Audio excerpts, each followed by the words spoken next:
All right. It is week 5 of the Climate Tech Inc. NFL prediction show. Cole McDaniel joining me is Brett, the Hitman Hart, apparently, says on the shirt. Yes. Of course, you see Vince McKee there. We'll get to Vince here in just a moment, but first we want to give a shout out to our wonderful sponsor once again, Climate Tech Inc.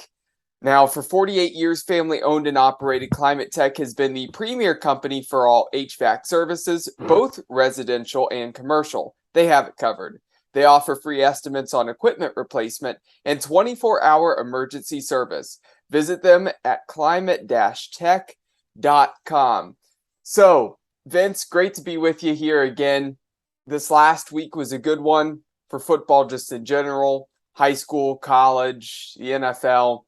This week, hard to believe that how quickly these seasons are going by. It's starting to really fly. We're going to talk about college football here first, but again, happy to be with you once again. Happy with you. So quick shout out for the shirt, though, just to kind of explain this real quick to the fans. The Hitmen is the name of my fantasy football team. I am probably the worst fantasy football owner on the planet because I overreact to everything, and my team is horrible. So, as Cole knows. But 3 straight wins. I don't know how. Josh Jacobs saved me this past week. So want to give a shout out to the Hitman. Plus, 2 of my favorite football teams lost this weekend, and kind of bummed out about that. St. Ignatius got absolutely destroyed. The doors blown off of them. That was sad to see. I was actually talking a lot with Chico before the game, had a long talk with him. So bummed to see that. And obviously the Browns lost, which I know we're going to get to. So yeah, usually you see the button-up collar and looking all slick, but tonight we decided to go Hitman t-shirt. And my picks last week, ours both, we split, but boy, did those stink. I'm not happy with 9 and 7. Yeah, like I said, honestly, to start this show, it was a good week of football. There was a lot of entertaining games. There was a lot of good stuff to watch. As for teams that we would necessarily root for, you have your teams, I have my teams. We mutually have the Browns and some of those. But in general, neither of us is that happy about this past week. But hey, it's okay. As for me, like I said, I had a wedding. I was trying to stream the Ohio State game during the wedding. The only time was during the actual ceremony. I didn't stream during cocktail hour, before all that stuff. I had it going on my phone. Priorities come first. Again, football season, not wedding season, everybody out there. Remember that. And with that being said, I have another wedding to go to on Saturday. I am not happy about it. I will just put it that way, just because Ohio State playing right when that wedding would be happening, and it's supposed to be in the middle of nowhere. So streaming was okay this past week. This week might be a little bit tough, but we'll jump. I had 3 last fall. And one of them was on a high school football Friday night, which is the Cardinal sin. Yep. Cardinal sin in Vince McKee's world. Absolutely, because we are always busy with high school football on Fridays. So jumping into college football, we're going to go with the top 25 as we always do. Hard to believe this team's in the top 25. Such a basketball school, but they're turning their program around. Kansas is ranked number 19 in the country, and they host number 17 TCU. Game day's actually going to be at that one. First of all, Vince, I'm going to toss it to you to hear what you think's going to happen with the game. But can you believe that Kansas is on the run that they're on right now? No, and as a matter of fact, so I usually base my college football picks on a lot of different factors. This one, I'm going to give you a silly reason. Number 1, no. I'm very surprised they are where they're at. 2, they're a basketball school. I just picked against the basketball school last week in Kentucky, and it serviced me pretty well. I'm going to do it in the opposite fashion this time. I'm actually going to go with the basketball school, and only for the stupidest reason I could think of as I was driving home today. The last time Kansas was relevant, Ohio State made the national championship game. Ironically enough, you and I just talked about it last week, 07 with LSU and all that chaos on Black Friday and all that good stuff. So that being said, rule of 3, rule of thumb, whatever you want to call it. I don't think this is a coincidence that you threw this in here this week. We're going to go with them. Do I actually think they're going to win? I have no idea. But college football is better when Kansas is good, which is almost never. Pittsburgh, too. Shout out to our guy, Dom Cleary there. When Pittsburgh's good, University of Pitt, it spices it up a little bit. Yeah, Kansas is hardly ever good. They've been the bottom feeders of the entire Power 5 for years. Yes. This week, I'm going Rock Chalk Jayhawk. I'm sticking with Kansas here. I think they win this one at home. TCU might actually be the better team on paper, but I just think the run Kansas is on, the miracle I'm sure will end at some point. It's not like they're going to go win the national championship, but I think they could still piece it together right now. I think they're good enough to get the win at home over TCU, really ride that high that they have been in. So, basketball school, maybe turning into a football school as well. Maybe that balance could be there for Kansas. We'll see if they can maintain and hold this up for future years, but they're going to just enjoy it as long as they can. Agreed. So taking a look at the next one. Now, this isn't ranked teams or anything along those lines. We're switching to the Big Ten as we always do. Wisconsin has made a change at head coach. So I want to talk about Northwestern in Wisconsin as the Badgers visit the Wildcats. And Northwestern, they've had a tough year. Actually, funny enough, it seems like the even years, like 2018, 2020, those are the years that they do well on. 2022 has not been that way for Northwestern. They've had their struggles. But Wisconsin, with a little bit of turmoil and a change at head coach, as Paul Chryst is now out, is that going to allow Pat Fitzgerald and his team an opportunity to beat the Badgers? What do you think here, Vince? I think so. I picked Northwestern straight up in this game. Really like them, as you said last week, and we tend to agree on a lot of stuff when it comes to coaches, me and you. Once again, yes, I think they're head and shoulders above at the coaching level. Not talent level per se, but Wisconsin, this is going to take a little while for them to adjust. Because then I'm going with Northwestern. And ironically enough, you say, the even years. I do remember, it wasn't that long ago, 2020 Big Ten championship game. Northwestern led Ohio State going into the third quarter that day. So this is a team that can kind of step up in the big moment. As you said, neither one of them are going to contend this year for a national championship by any stretch. Probably not even a Big Ten championship by any stretch. But these are the kind of games we love. You got two Big Ten teams playing, obviously, for the rest of the season. It's always going to be Big Ten versus Big Ten. So excited. Love the purple jerseys. Love when Northwestern plays at home, and I love their head coach. That's the big three. We're going to go with them. So I saw an interesting stat here earlier today. I believe it was about 2018 or 2019. Wisconsin has not been an underdog in a Big Ten game aside from against Ohio State in the last 2 or 3 years because Wisconsin's been a good program. It doesn't seem like the players really wanted Paul Chryst to go. Yeah, they had a little bit of a rocky start here this season, and it doesn't meet Wisconsin's standards of what they want. But at the same time, I think Chryst is a good enough coach. I think he still had the locker room there. I think they have plenty of talent. It just hasn't worked out at the beginning of this year. They're not a team that's going to compete for national championships. But if the college football playoff gets expanded, you could see them sneaking in, getting a spot, even though they might not make that run. It's a little strange that they made that decision. I almost wonder if the players actually didn't want to see him go, and there were some rumors about that will they be reeling here? I think possibly, and Northwestern's head might be in the game a little bit more. That's why I'm going with the Wildcats. I think at home, a very defensive battle. I have this one 17-14. Just true Big Ten West football. Very defensive, but Northwestern comes away with it. Wisconsin, they're going to have to get back on the right track. We'll see what they do at head coach. Maybe they'll start calling up Joe Thomas and guys like that to see if they want to coach the Badgers out there. Well, I'll tell you this, like you said, how are the attitude of the players going to be? People have to remember, that's the guy who recruited them. That's simple. Mm-hmm. You play for the guy who recruited you. Yeah. That's what it is. You can't tell a player to chin up and go for it. It's not the pros. You know what I mean? In college, that's a major decision for those kids.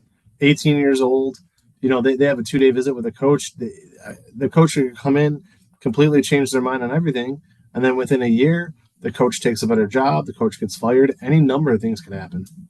Sometimes coaches lose the locker room. I'm not too sure if he did there. So interesting decision.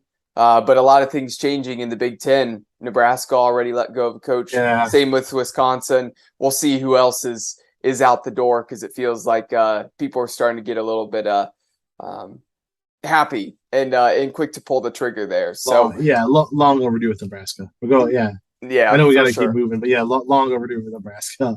So Topic for a different day. the last game we're going to talk about in college football, the other game, a team that is going to join the Big Ten here in a few years is UCLA, currently ranked number 18 in the country. Undefeated, they're going up against number 11 Utah, and the Utes, a team that Ohio State was familiar with because of the Rose Bowl last season. Now, Vince, this one here, Utah on the road at UCLA. Who wins this one? Absolutely love this game. Cannot wait to watch it and just enjoy the moment. Growing up as a kid, I think I probably told you this a couple hundred times, but UCLA is one of my favorite colleges for whatever reason. Love their basketball program, love their football program. Always been a big UCLA fan. Actually, thought the Browns could have, would have, definitely shouldn't have drafted Cade McNown way back when they drafted Tim Couch in '99. All that aside, I think Utah beats them. I think they're just a better team. UCLA to me is another team that has to prove it for a long period of time before I buy into them. Been burned by them so many years. They get off to that hot start and then they crash. I want to see them prove it. If they could beat Utah, a team that they should be able to beat, then I'll start buying in a little bit more. That Pac-10, it's crazy. You never know where it's going to go, but UCLA should win this game, and that's why I'm going to bet against them. Yeah, I think this is actually really interesting. I mean, Utah should be favorites in this one. It's still a good Utah team. Their only loss was to Florida, a pretty good Florida team as well on the road. So that's a tough test for them. Cam Rising, a good quarterback. We saw him, like I said, in the Rose Bowl against Ohio State. I think he has plenty of ability. I have him getting this one done, but a pretty high scoring game between these two, 38-30. I really expect it to just be a one possession game, come down right to the wire. I just don't have the faith that UCLA can do it against what should be a better Utah team. So very interesting matchups there. Like I said, the top 25 game, the other game, both between two ranked teams. The Big Ten game, like I said, that one's probably going to be a little bit more of a snoozer unless you love defense, but there's a lot happening with that. So that will wrap up college football here this week, unless, Vince, you have anything else to add. Nope, just excited to watch it. Glad I don't have to go to a wedding. Yeah, don't rub it in. You already know that's driving me crazy, but hey, this would be the last one of the year. So then the rest of the football season, I don't have to worry about it. So, like I said, last week was great. Thankfully, we are in the streaming era where I can just pop that on my phone and watch. Concern, middle of nowhere this week. So I'm going to maybe try to take out the rabbit ears, put it on my head, try to get all the service I can get type of a deal, the old school TV style. Who knows? So we'll figure something out. If I have to get on the roof fence. It could be worse. You could have a company named after your last name that specializes in high school football, and you're not there. For Olmsted Falls Avon, one of the biggest games of the year I had to miss. But hey, I'm not real bitter about it, so we'll move on. All good. Now, speaking of being bitter, two fan bases that definitely do not like each other, because again, they are rivals there in the AFC West. The Kansas City Chiefs and the Las Vegas Raiders play on Monday night, and we're going to deem this one our marquee matchup here, Vince. This one should be interesting between the Chiefs and the Raiders. The Raiders have all the ability. It was hard to believe that they started off 0-3. Now they just got the win, now up to 1-3. This is a really tough test at Arrowhead against a Chiefs team that is rolling. And might I add, Andy Reid, we've sung the high praises of Andy Reid for years. Every year, he just seems to get more and more clever with what he does inside the red zone, especially when they're close to the goal line. What he rolls out, the trickery, bringing the tight end in, I believe that was in Bray, under center, took the direct snap and snuck it in as Mahomes was looking over to the sideline. Very genius. Just the moving parts and pieces that they have. It's almost hard to believe that anybody could actually stop them inside the 5-yard line because they get clever, but they don't outsmart themselves. And they just have been capitalizing. I don't love the defense. There's some good things in that defense, but they're going to give up points. But I have the Chiefs winning this one because I don't believe the Raiders can simply stop the Chiefs. they're on a roll. So I'm going with Kansas City, Vince. Two very good football teams here, Cole. Despite the record for the Raiders, you could throw that out the window. I love what I've seen out of Kansas City this year. Very innovative offense once again from the Chiefs. They have a three running back attack nobody even talks about, but they are three deep at running back, which in itself is impressive. And then Patrick Mahomes, his connection to Travis Kelsey is better than I'd say maybe 80% of the quarterback receiver combos in the league. It's something when you have a tight end that darn good, it opens everything else up. And Patrick Mahomes is the kind of guy who could take advantage of it. Now, I've said this the first 3 weeks, and me and you had said it pretty much all of last season as well. I do believe Derek Carr is one of the most underrated quarterbacks in the NFL. Yep. He's off to another pretty good start here. They decided last game, and thank goodness for me because I had Josh Jacobs on my fantasy team. Thank goodness they did this. They finally started to incorporate, the running game as well with Josh McDaniels and running the ball with Josh Jacobs, which really, really helped them. I do not have them winning actually, though. I'm gonna go with the home team here. Gonna go with Kansas City just because I believe they're the better team. And crazy enough, it's gonna mean that the Raiders start off the season 1-4. Do not take them out of playoff talk right away. They just happen to play one of the toughest divisions in the NFL. The Raiders, they're gonna pound my Broncos twice. The Broncos might be the worst team in the NFL right now. They look hideous. But even that being said, the Raiders they're gonna have a tough go in the AFC, but don't count them out. However, this week, for all the reasons Cole said, better head coach, better quarterback, just all of it, Kansas City. It's crazy that the AFC West is so talented, yet the chips have not fallen right for those teams at the start of the season. Kansas City's the only one that has really been rolling. You've seen the injury issues with the Chargers, and then because of that, they were upset by the Jaguars, who were off to a decent start. You saw the Raiders take a little bit to get into rhythm. Even though they looked good, they were losing close games, just couldn't get over that hump. And the Broncos have been terrible. Defense has been able to stop other teams until this last week. But offensively, absolutely nothing. Play calling has been poor. Russell Wilson has been poor. And now Javonte Williams out with the torn ACL, the torn PCL. Yeah. It's going to be a long road to recovery for him, which is a shame because he was that best back. They just didn't run him enough. They were trying to get Melvin Gordon in there too much. The best player on the team. And it's just so frustrating.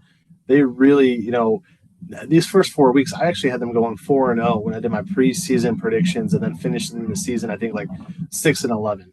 So, I had them starting off hot and then really tapering off. But when you look at the games they just played, I mean, the Broncos really blew it. For them, just like the Browns, quite frankly, for them to only be 2-2 right now is a disgrace for Denver because now it's going to get hard. They had their stretch of winnable games. They didn't win them. So going from a division that was supposed to be one of the best divisions in football to another one that could be in the conversation in the AFC North. Sunday Night Football is what we turn to now, and it's the Cincinnati Bengals and the Baltimore Ravens. This division, the AFC North, and of course we're going to talk about the Browns here a little bit, it has been really wide open. It's amazing how all these teams continue to lose. And this past week, the Bengals were put in a good spot by the other three teams losing, and now they're knotted up with the Ravens and the Browns. And of course, the Bengals are all at 2-2 as the Steelers are at 1-3. But this division hasn't lived up to the hype, and they've had a lot of their issues and their struggles. The Bengals play calling, if we take a look at them, it literally looks like we're playing a video game. They either run halfback draw up the middle or verticals, just trying to bomb the receivers downfield. There's nothing in between. It's just straight down the field, and it's halfback draw. And the offensive line, they tried to improve it. You would have thought it would have been greatly improved, but they've still had their struggles this year, not only protecting Joe Burrow and keeping him upright, but also really opening up holes for the run. They might have been fortunate that injury happened to Tua. Of course, that was super unfortunate for the league in general for Tua. But for the Bengals to get that win, it probably was helpful that Tua wasn't out there because I think it could have been a much closer game, a different game of how it played out. The Bengals, they got the win, though. Now they're trying to play against the Baltimore Ravens, who have blown two gigantic leads. Not just one, two this past week against the Buffalo Bills, and the week previously with the Dolphins, where they lost that game. So, and actually that was 2 weeks ago. But two times in the first 4 weeks, the Baltimore Ravens have blown 14+ point leads. So it's a little bit of a struggle for them there. Here's what I'm going to say, Vince. I'm going to touch on this first on who I think is going to win this game. Joe Burrow has been very successful against the Baltimore Ravens in the last few years. So you'd think I'd be leaning towards the Bengals. My thinking is this: because the Bengals need to sort some things out still, and I don't know if they've taken enough of a jump to do so play calling wise, actually, and protecting Burrow and opening up those holes for Mixon. A Ravens defense that has struggled, I actually think they're going to see some more success this week. They're going to improve. They're going to capitalize and win this game, go up, and they're not going to concede a lead this time like they've done two other times. I'm going with the Baltimore Ravens over the Bengals. Couldn't disagree with you more this time around, which is kind of shocking. I think the Baltimore defense is a train wreck, and I have no confidence in them, actually. And I think now they're going to play an offense which is just rolling in Cincinnati. Like you said, the play calling with the Bengals has been a little skeptical. I'll give you that, especially when the offensive line is certainly taking a little bit too long to gel right now. So I don't know how many times you want to streak down the field. I think Cincinnati has one of the best threats in the NFL to go with Joe Burrow, and his name is Jamar Chase. The guy was one of the best rookies in the league last year. He was a stud. So find a way to get the ball in his hands 10 to 12 times a game. You also have Higgins, you have Boyd, you have Mixon. That offense in Cincinnati is loaded. I actually think Baltimore is for a world of hurt right now. There's all kinds of frustrations with their own play calling. A few days ago in Buffalo, why didn't they kick the field goal? Why did they go and go for it on fourth down there? So a lot of frustration there. We'll see how it all shakes out. I'm going to go with Cincinnati. One other thing too with Baltimore, they've lost 5 straight games at home. It's crazy to think, but 5 straight games at home. Now they're going to be on national TV. We'll see how it shakes out. But to me, this is a huge momentum swing for the division. Cincinnati wants to be taken for real and prove that last year wasn't a fluke. They need to go on national TV and blow them out. And I'll say this one last thing, too. We talked last week about clunkers on Sunday night, which was a shock to us because usually it's a favorite game. Last week was great. Enjoyed the heck out of Tampa Bay versus Kansas City. And I have a feeling this one is going to be I just think it's going to be really, really good. In fact, if it wasn't a Sunday night game, I was going to highly suggest this should have been our premium game. But regardless, it should be good because it's in the division. You and I are on opposite pages there. The thing that you and I can both agree on is it is going to be physical. There's going to be chirping. It's going to be one of those things where those players are going to want that win. And yeah, the Baltimore franchise has plenty of questions about Lamar Jackson, his contract, what they're doing here right now. Fans are starting to call for Harbaugh's head as well. So there's a lot going on right now in that turmoil. I just have that gut feeling that all streaks have to end at some point. So losing at home is going to end at some point for the Baltimore Ravens. Why not do it in prime time against the Bengals? I think the Bengals are still a better team at the moment than the Ravens, but I actually think that this is where the Ravens can at least get on maybe the right track, maybe not fully the right track, but at least take a step in the right direction. For fans of the show who have been watching this show for all 3 years we've been doing it, I'm usually very pro Baltimore Ravens. Love Harbaugh. I think Lamar Jackson was the biggest steal of that draft a couple of years ago. I mean, Josh Allen being picked 7 kind of slid to the Buffalo Bills as well. But in hindsight, looking at everything, I've always been a big Lamar Jackson fan as well. Hate the Baltimore Ravens. They're one of my least favorite or most hated professional sports teams. But I've always believed that they were the best team in this division. I just think it's Cincinnati, and this is the game that Cincinnati has to go out and prove it. So usually, Vince, I start out with the upset pick, and then I toss it to you. This week, I'm changing things up a little bit. Upset-wise, who do you have? Well, I picked 3 because lines are always changing. But I believe 2 of these are accurate. Well, I know they are because I just looked at them. But the other one I've seen go both ways. So I'm going to make this first one my upset pick, and you tell me if something switched. The last time I looked at it about 2 o'clock this afternoon, Indianapolis, the Colts were an underdog at Denver. Hmm. So if I can make that my official pick, I would like to. I think this is going to be a boat race. I hate to say it, against my Broncos, but I think the Colts are going to go in there and smoke them. How they are 1-3, and it is mind boggling because the Colts have so much talent. It's just like they pick and choose when to play. I don't understand what they're doing this season. They have these pockets where they do everything right, but I'm telling you, like 70% of the game, you're like watching a completely different Colts game. Jonathan Taylor has done nothing this year. He had one big game, week 1. That's been it. This has to be the game for the Colts to bust out. If they can't beat Denver with as bad as things are going on right now in Denver, then I don't know. This just might not be their season. Had them, had Seattle over New Orleans. I think New Orleans is going to take a giant step back. I know our guy there, shout out Tony Bogan. We know him, we love him. But I told T Bogues early in the season, I'm like, early in the off season, I said, the Saints ain't going to win more than 7 games. And then he was like, crazy mad at me because it's his favorite team. Then when they got Landry, he's like, 11, 12 games, they're going to the playoffs. Oof. I'm like, Tone, I'm like, Landry isn't the difference maker he used to be. He never really was. So I'm sticking with Seattle in that game. I have no faith in Geno Smith, but again, he's tearing it up for fantasy points, which is beyond belief. And then the last one, which I want to get your opinion on this last one because something tells me it has to be different. And if it's not, it's not. But I'm taking the Cardinals at home to upset the Eagles, the 4-0 Eagles. I think it's Arizona's turn. Moore's back. So now it's to slowly start to turn it back in their favor. So there's my threesome, fans. Threesome of upset picks. Arizona,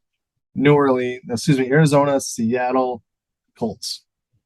Yeah, I was tempted by the Cardinals at home over the Eagles, but I'm not going to doubt the Eagles until they actually prove to me that they can lose one at this point. They're not going to go undefeated all season, so we'll see when that changes. I just think the Cardinals have been poor.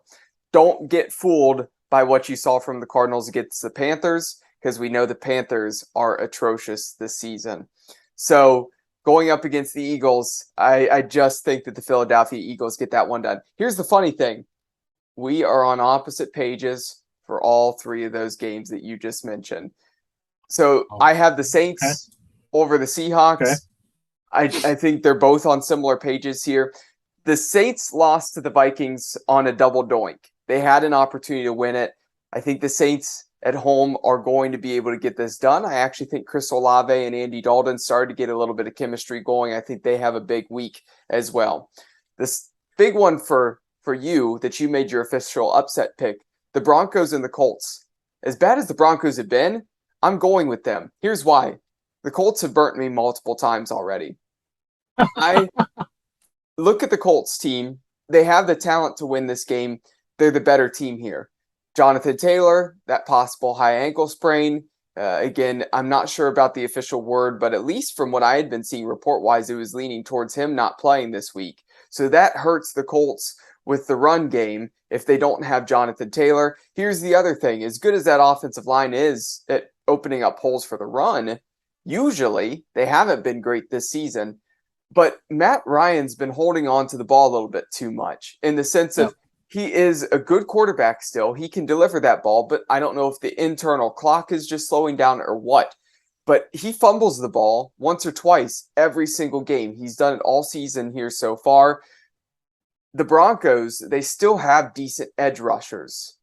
If Bradley Chubb, if some of those other guys from really the linebacker core there in Denver can generate some pressure coming up the middle, around the edge, I think they could catch him napping, force a fumble or two, give themselves good field position, and then they end up going and winning that game. So I've got the Broncos there. I'll move to my upset pick.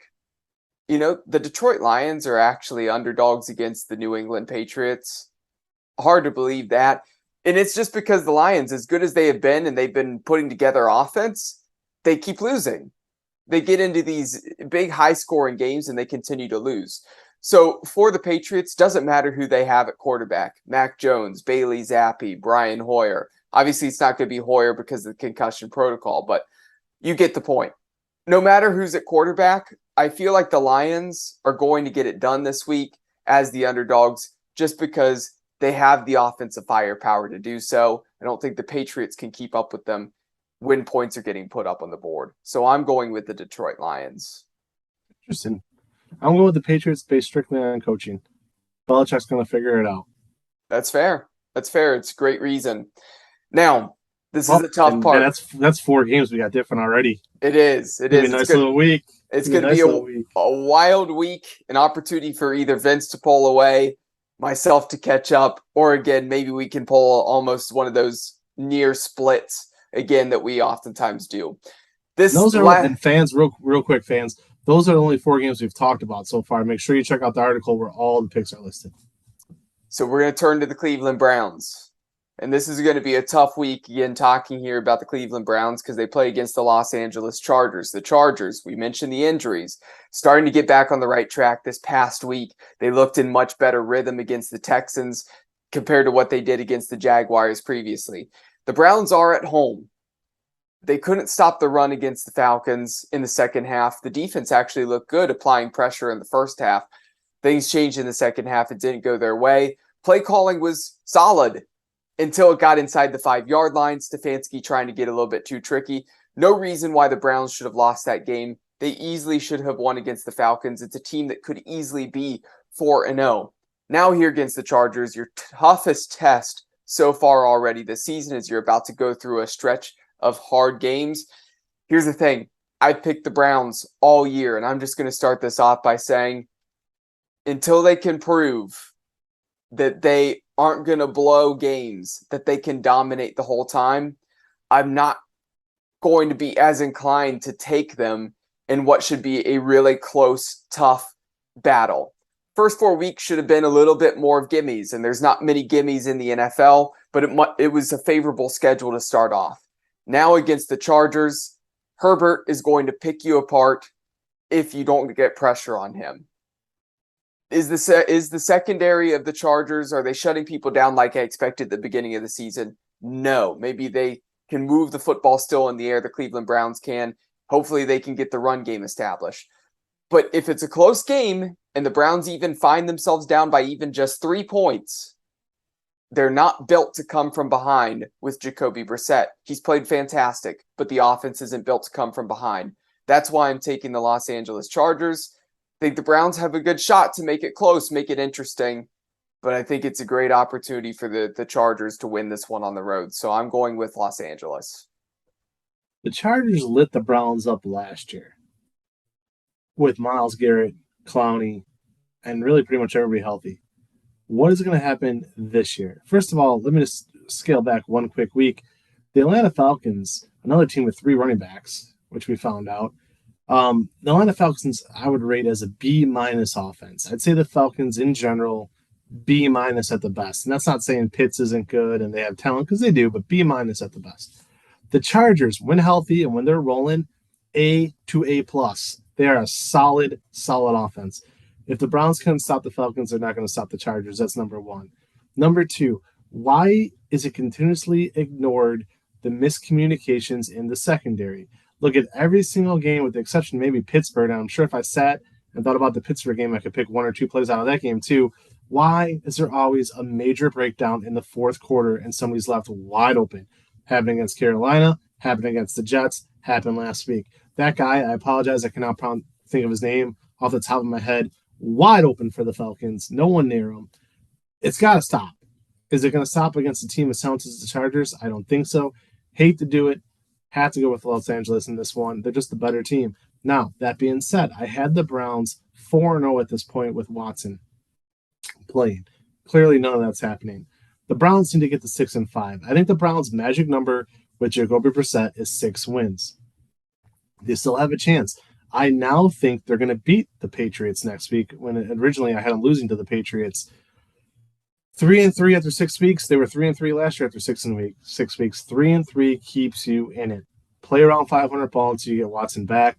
I hate to say it, but yes, we could afford to lose this game. You never want to be below 500, but it's looking that way.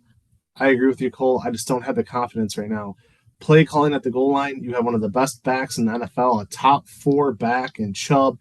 You have phenomenal talent with Kareem Hunt if you want to put them both in the game at the same time at the goal line. Stop being cute. I only disagree with you on one comment that you made. You said that the play calling was very good outside of just the goal line. And for the most part, it was. But they need to get David Bell the ball Agreed. way more than they are. And like I said in my article, I don't care if it's a 10-yard curl, a slant, a fade. I don't care what it is. Throw to David Bell 6 to 8 times a game and see what happens. Start throwing him the football. If Amari Cooper is going to be double teamed, Bell's going to be open eventually, right? Start throwing him the ball, get him involved. Don't run some stupid double reverse to Njoku. That was asinine. That was a momentum killer. That So was one that's of the the kind of few. stuff, big time. And that's the kind of stuff that frustrates me.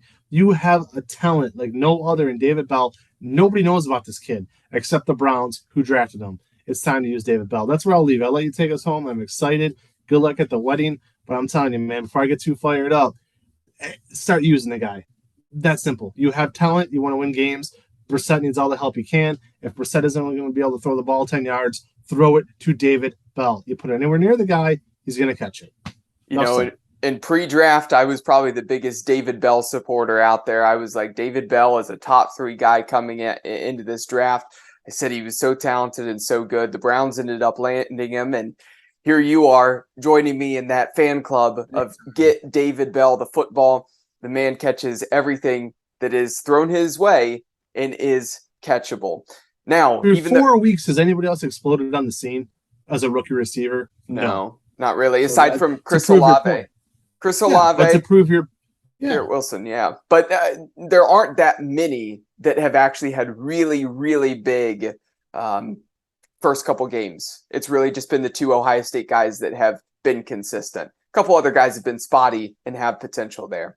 As we wrap this up, the last thing I want to say, even though Vince chose the Chargers, I selected the Chargers. In hindsight, the nice thing is I have the Bills absolutely obliterating the Steelers. I don't think the Steelers have a chance to win that game, so you're probably going to see Pittsburgh drop that. Of course, the Bengals and the Ravens are playing each other, so a team loses that. Even if Cleveland loses this week, at worst, they're going to be in second place in the division, and that is it. They're only going to be behind one team. One game behind, still plenty of opportunity. If they can win this and pull it off, that's awesome. Even if they lose, though, they're still lurking. They're still in a good spot. As we wrap this up here, Climate Tech, for 48 years family owned and operated, they have been the premier company for all HVAC services, both residential and commercial.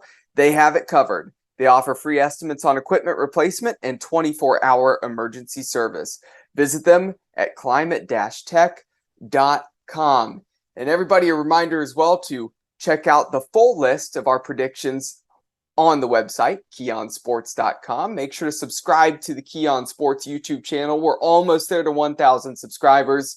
Again, please make sure that you can get us to that. We would love to, here in the next week or two, get to 1,000 subscribers, help us continue to grow the channel. That helps us as we grow high school football coverage as well. We have a full slate. I will be at Midview, at North Ridgeville. You're going to have some good games as well that you're going to be covering. Elyria Catholic visits North Olmsted in a battle for the GLC championship. Yep. That side of the conference. And then nearly 30 games, again, covered on our website. So that does it for myself, as well as Vince. Everybody, enjoy your evening. Enjoy this weekend as well.